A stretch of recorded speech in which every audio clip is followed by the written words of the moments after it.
here's a collection of different HTML elements. So by the end of this class, we will be building something like this. So this is going to encapsulate all of our different headings. So in this case, we have the H1, which stands for heading 1, a smaller heading here, which is an H4. As you can see, a P tag, which has margins on the top and bottom.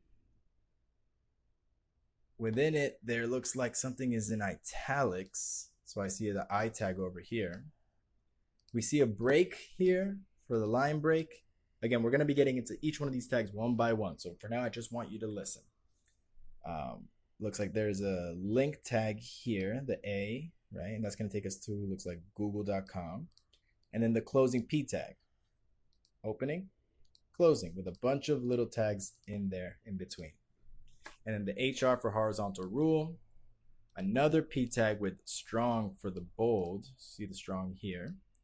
Followed by an image tag with a source being this image and a width of 200 by 200. Now let's just see what happens if I change this to 400.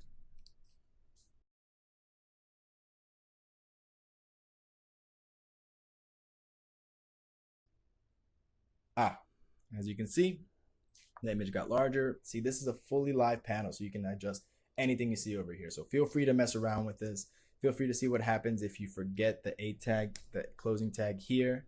See if that link breaks. The link is still working, but you will run into some problems later on. Let's see what happens if we forget the R and SRC. Our image is completely broken. So see, some are more forgiving than others. Do we have any other tags on here? Let's see, we have another P tag and then a UL tag for unordered lists. Here's a list item of an unordered list.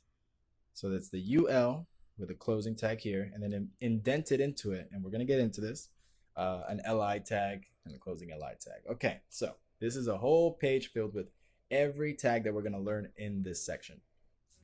Let's move on.